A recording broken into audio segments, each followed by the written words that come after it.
और मेरे पिताजी मिस्टर खरदाराम करियार जी की तरफ से अपनी आपको धन्यवाद देना चाहूँगा। बहुत बहुत धन्यवाद sir, thank you so much. सबसे पहले माननीय मुख्यमंत्री जी को मेरा प्रणाम। मैं पूनम हनुमानगढ़ जिला से वर्तमान में लेवल 1 के पद पर राजकीय प्राथमिक विद्यालय झांगरा जिला बालोतरा में कार्यरत हूँ। सबसे पहले माननीय मुख्यमंत्री जी को मेरा बहुत बहुत धन्यवाद। सर, आपने जो सबसे पहले पहल की नवनियुक्त कार्मिकों से मिलने और उनसे बात करने का मौका दिया सर। आपने युवाओं के लिए अनेक अवसरों के द्वार खोले सर। आपने महिलाओं के लिए 50% आरक्षण दिया सर। सर, मैं एक विधवा महिला हूँ सर, मेरा एक बेटा सर। आपने मेरे को रोजगार दिया सर, मेरे को बहुत खुशी मिली सर। मैं इससे मेरे बेटे का पालन पोषण कर पाऊंगी सर और मैं मेरी जिम्मेदारियों को असर संभाल पाऊंगी सर। और सर, मेरा भी अब एक सपना है कि सर मैं बच्चों को एक अच्छी शिक्षा दूं, अच्छे नियम तैयार करूं और आगे आने वाले समय के लिए वो एक अच्छे नागरिक बने। और अंत में सर, मैं राजस्थान सरकार का और मुख्यमंत्री साहब का बहुत बहुत धन्यवाद करती हूँ सर। दो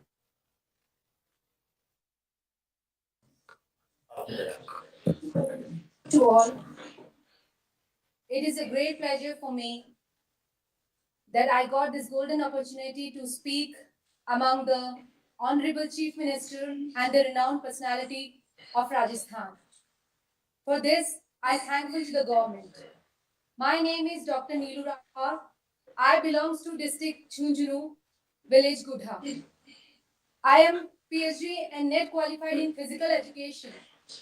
Sir, recently I have joined as a school lecturer in physical education in Swami Vivekanand Government Model School, Dudu. So, first of all, I would like to tell you that this is the first time that recruitment for school lecturer in physical education in Rajasthan has come. When I came to know that government has recruited school lecturer in physical education, I got tears in my eyes and I started laughing loudly. This was my mixed emotion. I was crying and I was crying out of the happiness. This is the chance. This was the chance I needed. So that time my son was 9 years old and I was working as a third grade physical education teacher in district Tong, managing household along with the job, and now I'm planning for preparing for the competition. Was no less than a big deal for me, big struggle for me. But what had to be done was to turn my dreams into reality, and today I'm a school lecturer in physical education. Thank you Thanks. बहुत बहुत धन्यवाद। Khairthal Tijara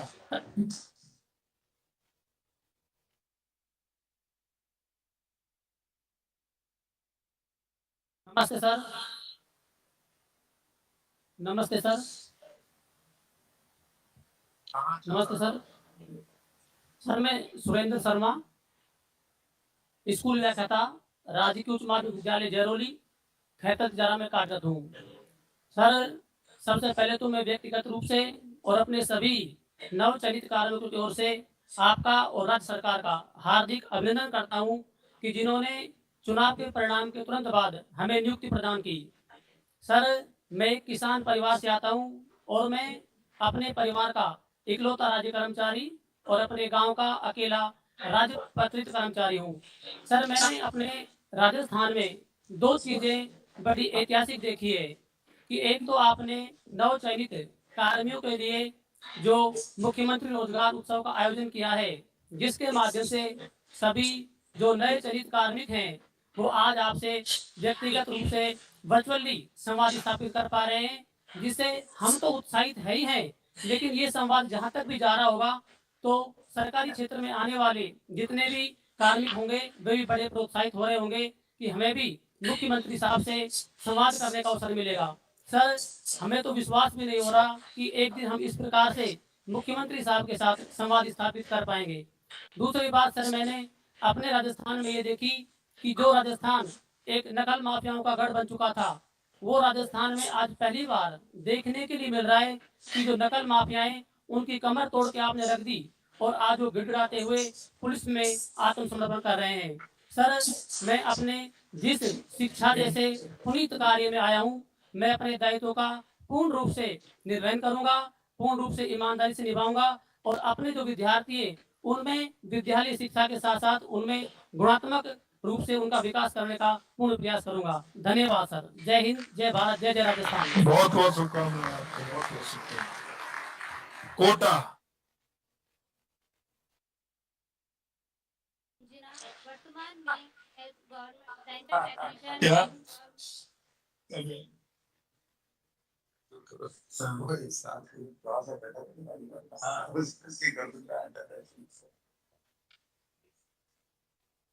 sir नमस्ते, मैं रंजना वर्तमान में दंत technician government MBS hospital में कार्यरत हूँ। सर मैं ग्रामीण क्षेत्र से जुड़ी हुई महिला हूँ। सर आपने जो वादा किया था कि 100 दिन में मैं रोजगार दूंगा, उसी योजना के अंतर्गत आपने मुझे ज्वाइनिंग दी। इसके लिए मैं और मेरा पूरा परिवार आपका सदैव ऋणी रहेंगे। और सर आपने जो पेपर लीक के लिए जो योजनाएं बनाई है सर, इस योजना से आगे आने वाले जो बेरोजगार युवा हैं, युवतियां हैं, उन्हें जरूर लाभ मिलेगा। इसके लिए मैं आपकी बहुत बहुत आभारी हूँ।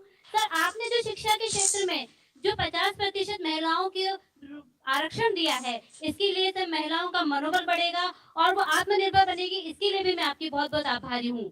सर आपने स्वास्थ्य शिक्षाओं में जो सुविधाएं दिए निःशुल्क इलाज की, वो सभी एक जगह, मरीज परेशान नहीं होते हैं सर, उन्हें सुविधा आसानी से मिलती है। इसके लिए भी मैं आपकी बहुत बहुत आभारी हूँ। और सर अंत में मैं यही कहूंगी कि आपने जो आप आगे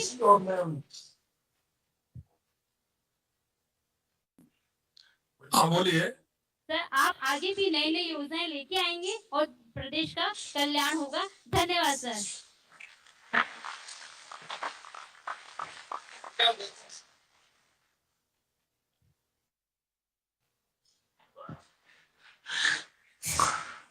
ठीक है, धन्यवाद, बहुत बहुत धन्यवाद माननीय मुख्यमंत्री महोदय, हमारे नव चयनित इन कार्मिकों से संवाद के लिए।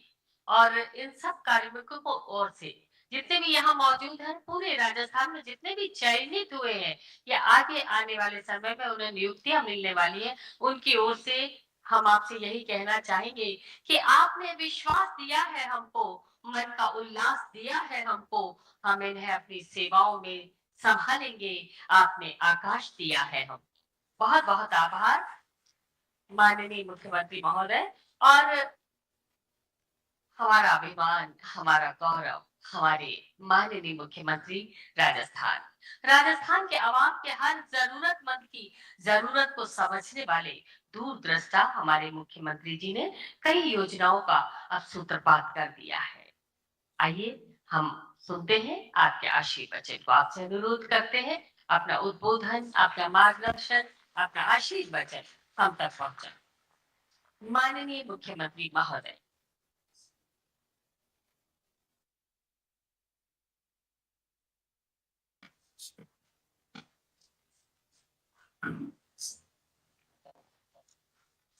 बोलिए भारत माता की।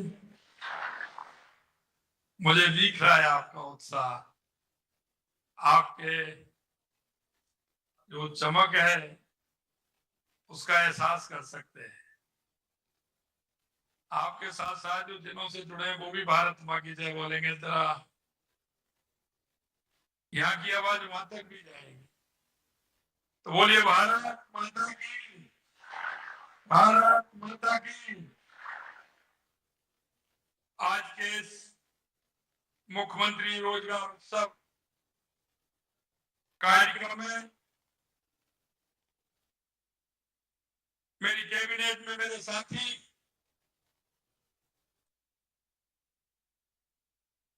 भाई राजवर्धन सिंह जी राठौर साहब, कैबिनेट में मेरे साथी शिक्षा मंत्री सम्माननीय मदन दिलावर जी, संसदीय कार्य मंत्री जोगाराम पटेल जी, कौशल नियोजन राज्य मंत्री के बिश्नोई जी, हमारे मुख्य सचिव सुधांशु पंत जी, अतिरिक्त मुख्य सचिव चिकित्सा सुब्रत सिंह जी, प्रमुख शासन सचिव कार्मिक हेमंत गेरा जी, सचिव कौशल नियोजन एवं उद्यमिता पीसी किशन जी, आयुक्त कौशल नियोजन एवं उत्कृष्टता कुंवरपाल जी गौतम, और मेरे सामने वो सभी युवा साथी जिन्होंने अपनी मेहनत, अपने परिश्रम, माता पिता के आशीर्वाद और माता पिता की जो उनके मन में आपके प्रति इच्छा थी, उस इच्छा को आपने अपनी मेहनत से पूरा किया। ऐसे मेरे सभी राजस्थान और इस हॉल में जुड़े सभी मेरे युवा साथियों, भाइयों और बहनों, मैं आज के मौके पर आप सभी का हार्दिक अभिनंदन करता हूं, आप सभी का मैं स्वागत करता हूं। आज ये ऑडिटोरियम युवाओं की ऊर्जा से दमक रहा है। युवा पीढ़ी के साथ किसी भी तरह का संवाद हो, उनसे हमेशा कुछ ना कुछ उनका जो कौशल है और उनके अंदर जो भाव है, वो भाव निकल करके आता है। निश्चित रूप से आज के संवाद से आपने देखा होगा कि किस तरह से आप लोगों ने मेहनत की, और मेहनत के बाद, क्योंकि हर माता पिता के मन में इच्छा होती है, मेरा बालक, मेरी बेटी, मेरा बेटा किसी रोजगार में जाए, इस देश का एक ऐसा अच्छा नागरिक बने, वहां जाते समय एक अच्छा काम करे, ये सभी माता पिता के मन में होती है। मैं निश्चित रूप से कहना चाहता हूं, देश के यशस्वी प्रधानमंत्री नरेंद्र मोदी जी से जो प्रेरणा लेकर के आज हमने जो ये रोजगार उत्सव मेला लगाया है, निश्चित रूप से प्रधानमंत्री जी जो कहते हैं वो करते हैं। अमृत काल की ये भावी पीढ़ी आगे आने वाले समय में हमारे देश को आगे बढ़ाने का काम करेगी। इस पीढ़ी को रोजगार के अवसर मिलेंगे, आगे आने के अवसर मिलेंगे, क्योंकि हम सभी जानते हैं कि हमारी युवा पीढ़ी जो कर सकती है, दूसरा कोई नहीं कर सकता। हमने प्रदेश के युवाओं से रोजगार का वादा किया था। हमारी डबल इंजन की सरकार ने अपने धीरे धीरे हम हमारे वादे की ओर बढ़ रहे हैं। आपसे मैं कहना चाहता हूं, आप सरकारी सेवा में शामिल हो रहे हैं, आम जन की सेवा का अवसर आपको मिल रहा है। सरकार का उद्देश्य लोक कल्याण, जन कल्याण एवं आपके सहयोग से हम लोगों की सेवा किस तरह से कर सकें। हमारे मन में एक भाव होता है, और भाव यह होता है कि हम किसी न किसी रोजगार से लगे, लेकिन उसके साथ साथ एक बात और आपके कंधों पर आती है। ये कंधों पर तो जब आती है जब युवा हमारा 18 साल का होता है। 18 साल का होता है तो उसे मत देने का अधिकार मिलता है, लेकिन मत देने के अधिकार के साथ साथ कुछ कर्तव्य भी हमारे होते हैं। कुछ अधिकार के साथ उन कर्तव्यों को भी हमें ध्यान में रखना पड़ता है, और वो रखना चाहिए। हम चाहते हैं कि हमारे युवा उन कर्तव्यों को भी ध्यान करें, क्योंकि जब हम 18 साल का हमारा युवा होता है, उसको मत देने का अधिकार मिलता है, एक सरकार चुनने का अधिकार मिलता है, लेकिन उसके साथ साथ अपने राष्ट्र के प्रति कर्तव्य क्या है, हमारे समाज के प्रति कर्तव्य क्या है, हमारे माता पिता के प्रति कर्तव्य क्या है, हमारे बड़ों के प्रति कर्तव्य क्या है, हमारे गुरुओं के प्रति कर्तव्य क्या है, आने वाले छोटे भाई बहनों के प्रति हमारा कर्तव्य क्या है। जिस सेवा में हम गए हैं, उस सेवा में हम बैठ करके जो काम करना चाहते हैं, उसमें हमारे कर्तव्य क्या है। क्योंकि हमारे देश का उत्थान, राष्ट्र का उत्थान जब हो सकता है, हर व्यक्ति अपनी जिम्मेदारी महसूस करते हुए अपना काम करे। हम यही नहीं कि किसी क्षेत्र में आकर के हमारे देश की सीमाओं पर जो लड़ रहे हैं जवान, वो हमारी रक्षा करते हैं, लेकिन मैं आपसे कहना चाहता हूँ, जो जिनको काम मिला हुआ है, जो राष्ट्र के काम में दृढ़ता अपनी पूरी निभाते हैं, उससे भी हमारा राष्ट्र मजबूत होता है। मैं आपसे इतना ही कहना चाहता हूँ, मेरे भाइयों बहनों, हमने आपको एक लोक सेवक के कर्तव्यदायित्व और अपेक्षाओं की एक किताब भी हमने आपको दी है। हम चाहते हैं, हमने ये भी कहा है कि आने वाले समय में विभाग अनुसार आपका 4 दिन का, 5 दिन का, 8 दिन का कोई ऐसा चिंतन भी शिविर हो कि जिसमें हमारे राष्ट्र के प्रति भावना रखते हुए हमारे कार्य के दायित्वों को हम ठीक प्रकार से किस तरह से निर्वहन कर पाए। मुझे आज इस बात की खुशी है कि मुझे पता है, क्योंकि मैं आप वाली इस लाइन से निकला हूं, मेरे भी बीएड करके मैं मास्टरी के लिए, मैं अध्यापक की नौकरी के लिए मैंने खूब प्रयास किया। मैं भी आपकी तरह झोला लेकर के निकलता था, फॉर्म भरने जाता था। मैं जानता हूँ जब घर से निकलते हैं माता पिता की, परिवार की क्या इच्छा होती है। और मुझे पता है आपको जैसे नियुक्ति पत्र आया होगा, आपके घर में नहीं, आपके पड़ोस में ही, आपके रिश्तेदारों में हमारी माता, हमारी बहनें ने किस तरह से आपके लिए जब नियुक्ति पत्र दिखाया होगा, उनके मन में किस तरह का भाव होगा। ये एक व्यक्ति नहीं जुड़ता है, हमारा परिवार इससे जुड़ता है। परिवार के अंदर एक जिज्ञासा भी पैदा होती है। आपके भाव से आने वाली जो हमारी पीढ़ी, हमारे छोटे भाई बहन, उनको भी आत्मबल मिलता है, उनको भी एक आशा की किरण नजर आती है। उनको हम क्या संदेश दे सकते हैं। मैं आपसे इतना ही कहना चाहता हूँ, हम परिवार के अंदर रहते हैं, हम सारी बातों को हम जानते हैं, सारी बातों को हम महसूस करते हैं, लेकिन जब बात आती है तो हम एक उंगली करते हैं तो चार उंगली हमारी तरफ आती है। मैं आपसे यही कहना चाहता हूँ कि जब हम किसी की तरफ एक उंगली उठाते हैं तो उन चार उंगलियों को भी देख लिया करो कि वो अपनी तरफ आती है। तो हमसे जनता की, सरकार की, हमारे भाइयों की हमसे क्या अपेक्षा है। दूसरा, मैं आपसे एक बात और कहना चाहता हूँ कि आप जब इस क्षेत्र में आ गए तो हम सभी का दायित्व बनता है, हम सभी ऊपर वाले की तरफ देखते हैं। ऊपर वो क्या कर रहा है, ऊपर उसकी क्या है, ऊपर वाले के साथ देखिए, उनके ऊपर वाले जो काम कर रहे हैं निश्चित रूप से अच्छा काम करके उनका अनुसरण करके हम भी ऊपर जाना चाहते हैं। ये भाव भी हमेशा आपके पास होना चाहिए। लेकिन उसके साथ साथ एक दायित्व और भी है, जो हमारे पीछे बाहर खड़े हैं, हमारे छोटे भाई बहन हैं, उनको हम क्या संकेत देना चाहते हैं, ये भी हम सभी को सोचना है। क्योंकि एक परिवार में जब हम रहते हैं तो परिवार से ही बहुत कुछ सीखते हैं। परिवार में अच्छा काम करते हैं, हमारे किसी भाई को अवार्ड मिलता है, हमारी बहन को अच्छा काम करने के लिए अवार्ड मिलता है, तो हमें उससे भी सीखना चाहिए, उसको भी अनुसरण हमें करना चाहिए। लेकिन कुछ ऐसे भी होते हैं जिनको उनकी सेवा के कारण उनको किस तरह का उनका होता है, कहीं कोई निलंबित होता है तो कहीं किस तरह से पकड़ा जाता है, तो जरा उनकी तरफ भी देखें। मैं इसलिए कहना चाहता हूं, मैं इसलिए दिखाना चाहता हूं, एक सच्चे नागरिक बनने के लिए, एक सच्चा जन सेवक बनने के लिए, सच्चा एक हमारा काम करने के लिए हमें कुछ बातों को देखना होगा। आज इस किताब में कुछ ना कुछ आपको दायित्वों के लिए आह्वान कराने के लिए एक किताब पुस्तक आप सभी को मिली है। मैं आपसे इतना ही कहना चाहता हूँ, आपने मेहनत और परिश्रम की है, माता पिता का आशीर्वाद है, आपने परीक्षाएं पास की है। मैं एक बात और अंत में आपसे कहूंगा कि आप ये मानिए, हमने सरकार में कहा है कि हमारी जो भी रिक्त पद होंगे हर महीने उसका कैलेंडर बनेगा। आने वाले रिक्त पदों को हम निश्चित रूप से समय पर भरेंगे। आने वाले समय में लगातार इसी तरह के कार्यक्रम होते रहेंगे। यही नहीं, हम चाहते हैं हमारी जन कल्याणकारी योजनाएं नीचे तक पहुंचे, हमारी जो वैकेंसी है वो समय पर भरे, और हम आने वाले समय में हमारे युवाओं के लिए राजस्थान की सरकार पूरी तरह से संकल्प है। आने वाले समय में सरकार की नौकरी जितनी है उनको भी भरा जाएगा, और इसके अलावा हमारे औद्योगिक क्षेत्र में, कौशल विकास के क्षेत्र में हम आगे भी काम करने वाले हैं। हमें यह भी कहने वाले हैं कि आपके द्वारा जन कल्याण और जनता के कल्याण के लिए कार्य करना है। हमारे देश में विभिन्न सामाजिक, आर्थिक, सांस्कृतिक पृष्ठभूमि के लोग रहते हैं, और हर व्यक्ति की अपनी विशिष्ट समस्याएं और आवश्यकताएं होती है। जन कल्याण का उद्देश्य समाज के सभी वर्गों को समान अवसर, सुविधाएं प्राप्त हो, जिससे उनके जीवन स्तर को सुधार सके। मैं आपसे कहना चाहता हूं, हमारे कार्यों का उद्देश्य ये होना चाहिए कि हम समाज के कमजोर और वंचित वर्गों को सहायता करें, उन्हें मुख्य धारा में लाने का प्रयास करें, उनकी जीवन गुणवत्ता को भी बढ़ाने का काम करें।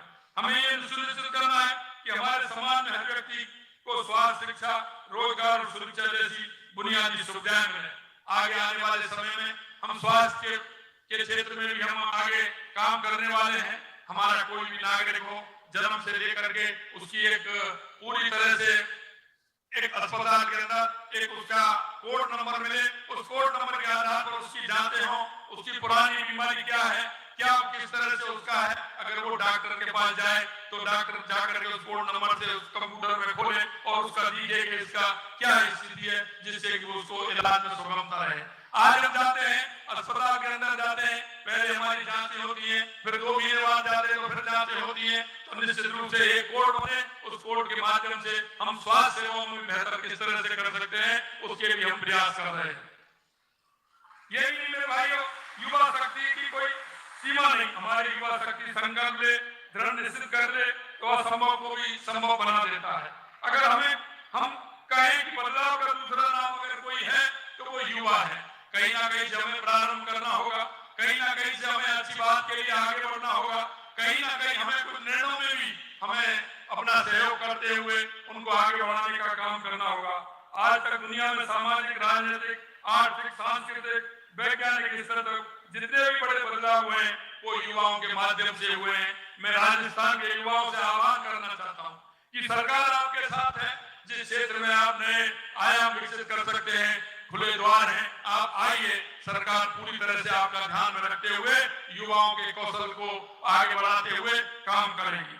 युवाओं को एक उन्नत और आदर्श जीवन की तरफ अग्रसर करना मौजूदा समय की सबसे बड़ी जरूरत है। यह सच है कि जितना बड़ा योगदान देश की प्रगति में कल कारखानों, कृषि विज्ञान, तकनीकी, उससे भी बड़ा महत्वपूर्ण योगदान स्वस्थ और शक्तिशाली युवाओं का होता है। शारीरिक और मानसिक रूप से स्वस्थ युवाओं से राष्ट्र को मजबूती मिलती है। इसलिए हम अगर स्वस्थ रहेंगे तो मस्त रहेंगे। हमने कहा है कि हमारे खेल के क्षेत्र में भी राजस्थान अग्रणी रहे। राजस्थान आप देखते हैं, हमारा राजस्थान ऐसा राजस्थान है कि सेना में सबसे ज्यादा अगर सैनिक आपको मिलेंगे तो वो राजस्थान के मिलेंगे। इसलिए हम चाहते हैं कि युवाओं के लिए भी अवसर मिले। हमने कहा है कि हम स्पोर्ट्स यूनिवर्सिटी खोलेंगे, हम संभाग स्तर पर भी खोलेंगे। जिलों में भी जिस तरह की आवश्यकता होगी, एक खेल को, दो खेल को सुनिश्चित करते हुए हमारे युवा आगे बढ़े। आगे आने वाले 2036 के ओलंपिक की तैयारी हम अभी से प्रारंभ करेंगे, जिसमें आने वाले समय में हमारे युवा जिस क्षेत्र में जाएगा उस युवा को तलाश करके उसको आगे बढ़ाने का काम भी हम करने वाले हैं। हमारा ध्येय है युवाओं को अच्छी शिक्षा मिले, रोजगार मिले, प्रतिभाओं को उनका हक मिले, उनका हक कोई दूसरा नहीं मान सके, इसके लिए भी हम सुनिश्चित कर रहे हैं। आपने देखा होगा, हमने हमारे संकल्प पत्र में वायदा किया था कि आने वाले समय में जो नगर माफिया हैं उन नगर माफिया को पकड़ के अंदर करने का काम करेंगे। मैं आपको विश्वास दिलाता हूँ, जितने नगर माफिया अंदर हुए हैं अभी और बड़े बड़े आने वाले हैं। किसी भी तरह की कोई कसर नहीं छोड़ी जाएगी। उनको किसी भी कीमत पर, जिन्होंने हमारे युवाओं के साथ कुठाराघात किया है, जिन युवा मेहनत करते हैं उनको सपनों को चकनाचूर करने का काम किया है, ऐसे लोगों को किसी भी प्रकार से बख्शा नहीं जाएगा। हमारी सरकार युवाओं के लिए हमेशा साथ है। हमारी सरकार युवाओं को रोजगार देकर, उनकी ऊर्जा को सही दिशा देकर हमारी सरकार 70,000 नए पदों की भर्ती हम कर रहे हैं।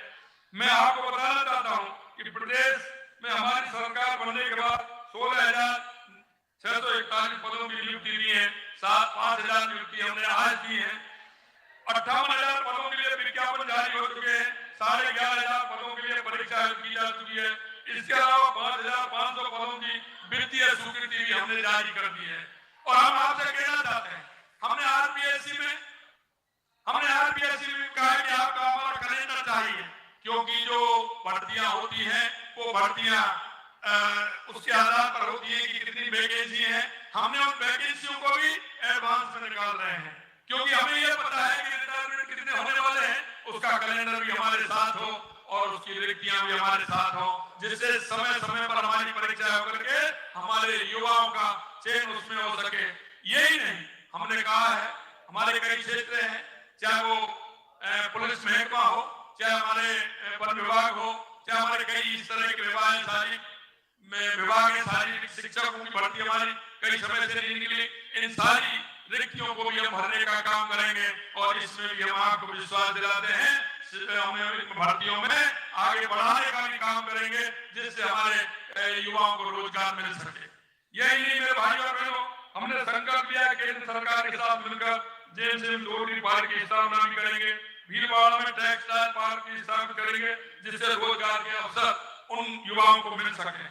अटल प्रगति पथ Bathinda Ajmer greenfield express way जो हमें बनाया है, उसमें भी फ्रेंच कॉरिडोर के बाद इंडस्ट्री कॉरिडोर की स्थापना कर रहे हैं। इनमें अप्रत्यक्ष और प्रत्यक्ष रूप से बहुत सारे युवा है कि इसमें आने वाले हैं। कम से कम 20 लाख युवाओं को हम प्रत्यक्ष और अप्रत्यक्ष रूप से प्राइवेट सेक्टर में भी हम नौकरी और रोजगार देने के अवसर प्रदान करेंगे।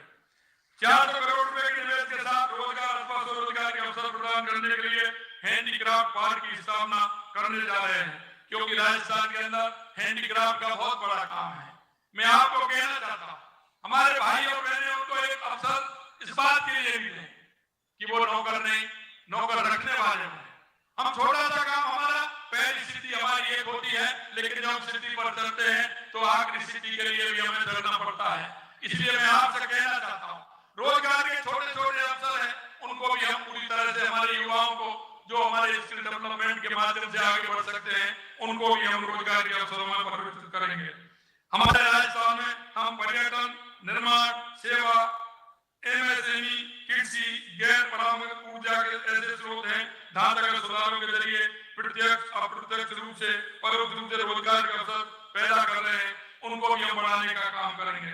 प्रधानमंत्री रोजगार मेले के तर्ज पर प्रत्येक संभाग में नियमित रोजगार मेले भी आयोजित किए जाएंगे। ये हमने कहा है कि उनको हर महीने इस तरह के आयोजन हो। हमने आंतरिक बजट में युवाओं के लिए जो घोषणा की थी, उसमें हम ज्यादातर पर काम शुरू हमने कर दिया है। प्रदेश के युवाओं की ऊर्जा एवं उनके out of the box ideas का समाज, प्रदेश एवं देश की उन्नति में सार्थक योगदान हो तथा उसके साथ ही उन्हें अपने सपने साकार करने की समुचित अवसर मिले। इस दृष्टि से जयपुर, बीकानेर, भरतपुर एवं उदयपुर में अटल इनोवेशन स्टूडियो की स्थापना भी हम करने जा रहे हैं। इसमें सॉफ्टवेयर कोडिंग, रोबोटिंग, फेब, लैब एवं मल्टीमीडिया, बीपीएक्स संबंधित विश्व स्तरीय सुविधाएं उपलब्ध होंगी।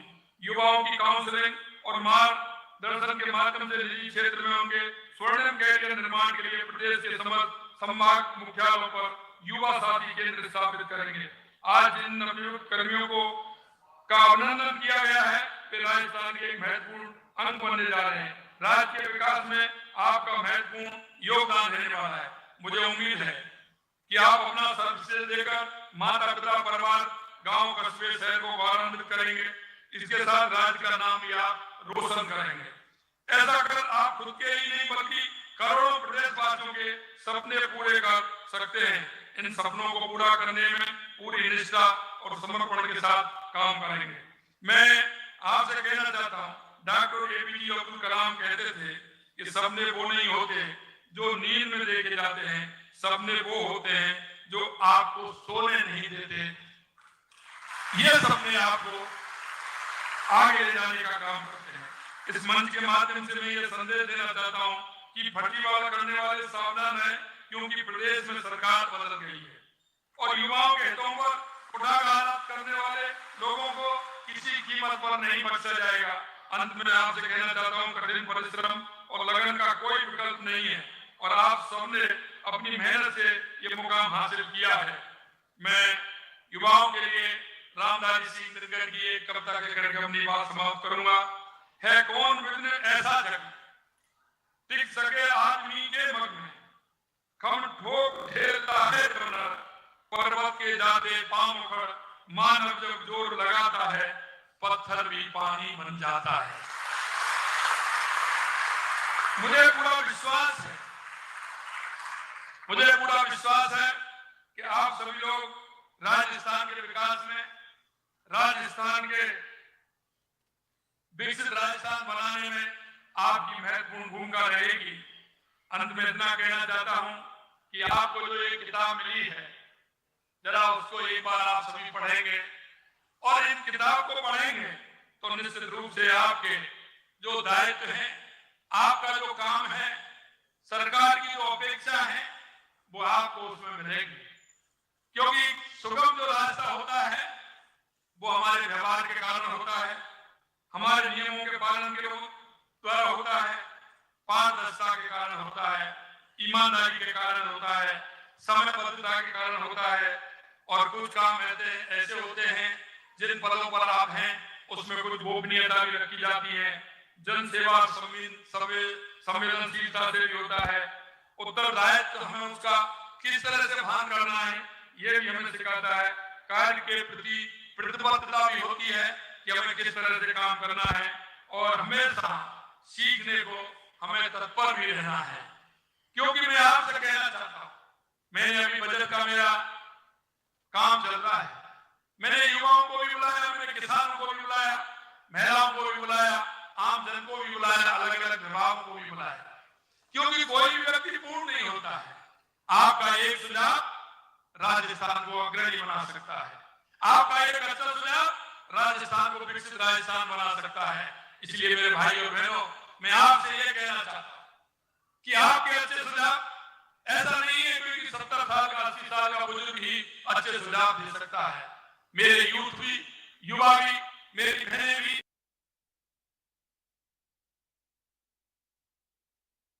मेरे भाई भी एक राजस्थान के लिए अच्छा सुझाव दे सकते हैं, मेरे युवाओं के लिए भी अच्छा सुझाव दे सकते हैं। निश्चित रूप से आपका अच्छा सुझाव हमें मान्य होगा, उसको अच्छा सुझाव अगर आएगा तो हम राजस्थान में उसको मान्य करते हुए आगे हमारे राजस्थान को विकसित बनाने के लिए, राजस्थान को मजबूत बनाने के लिए हम उस सुझाव को आपके सहयोग भी लेंगे और उस सुझाव पर आपके काम भी करेंगे। मैं आपसे अंत में इतना ही कहना चाहता हूं, सहयोग और टीम वर्क की भावना से हम काम करते हैं।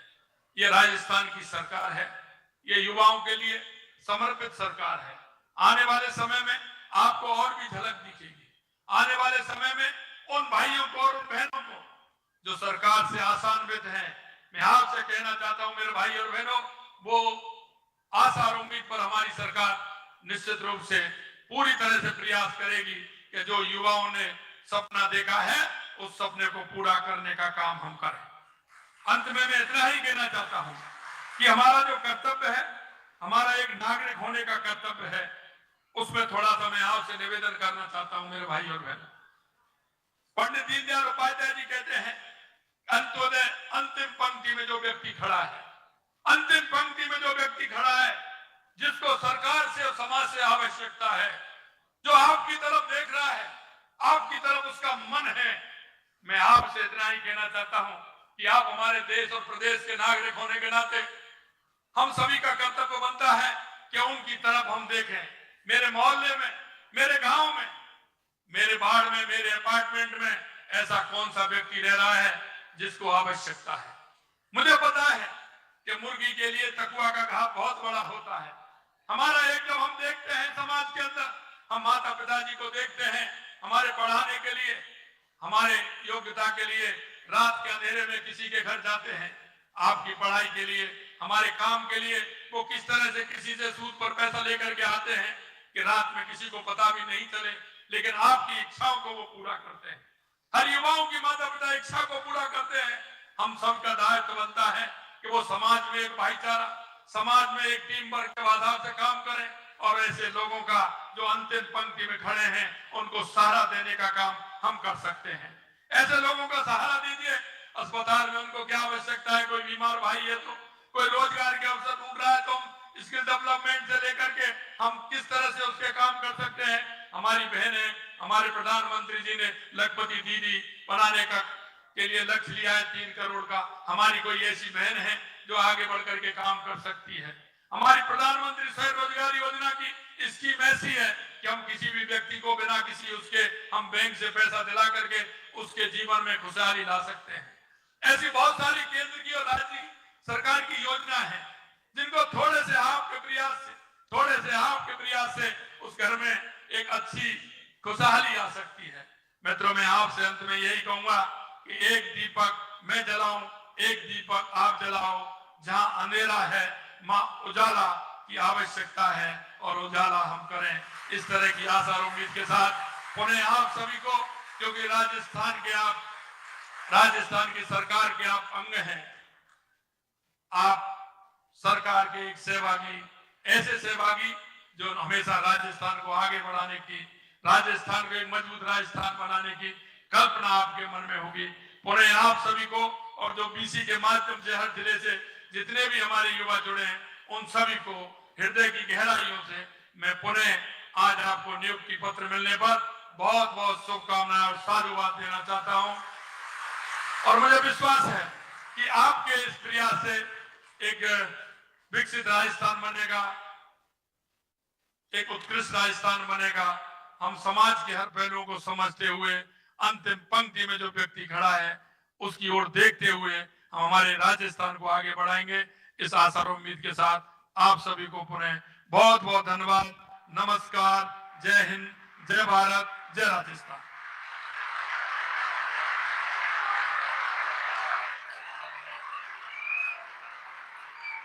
धन्यवाद, बहुत बहुत धन्यवाद माननीय मुख्यमंत्री महोदय। सचमुच ये नियुक्ति पत्र वो नींव है जो हमेशा आपके स्वाभिमान और गौरव की रक्षा की गारंटी है। निश्चित ही राजस्थान सरकार के सभी नव नियुक्त कर्मी कटिबद्ध हैं अपनी योग्यता, अपनी दक्षता को आगे आने वाले वर्षों में सिद्ध करने के लिए। और हम ये कहेंगे कि कल मिले न मिले लोग गवाही के लिए, कल आपके हाथ उठे न उठे वाहवाही के लिए, आज के दिन को बना ले यादगार इतना कि कोई कोना न बचे रात की स्याही के लिए। एक बार सब लोग खड़े होकर जोरदार तालियां बजाकर माननीय मुख्यमंत्री महोदय और उनके सरकार का आभार व्यक्त करें, अपना धन्यवाद व्यक्त करें।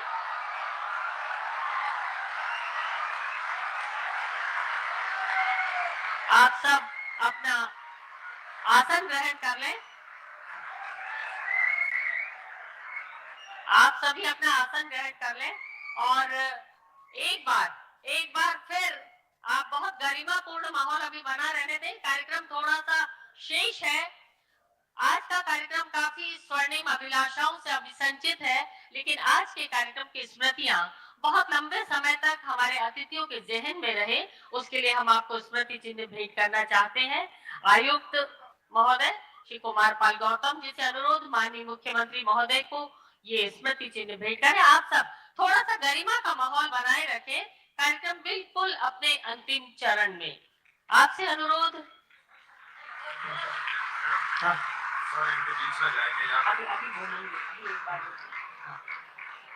अनुरोध कर्नल राज्यवर्धन राठौड़ जी को ये स्मृति चिन्ह भेंट करें। आपसे पुनः अनुरोध हमारे सभी अतिथियों को। श्री मदन दिलावर जी, मंत्री शिक्षा मंत्री मदन दिलावर जी को आप स्मृति चिन्ह भेंट करें। श्री के विष्णु जी, माननीय राज्य मंत्री। श्री जोगाराम पटेल जी, माननीय संसदीय कार्य मंत्री। मुख्य सचिव राजस्थान श्री सुधांशु पंत जी को आप ये स्मृति चिन्ह भेंट करें।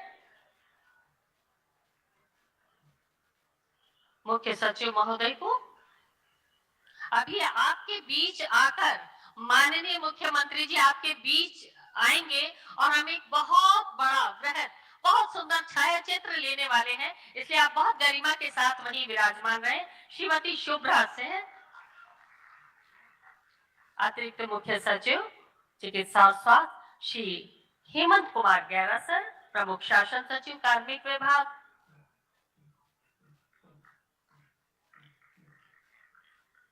और श्री पीसी किशन साहब।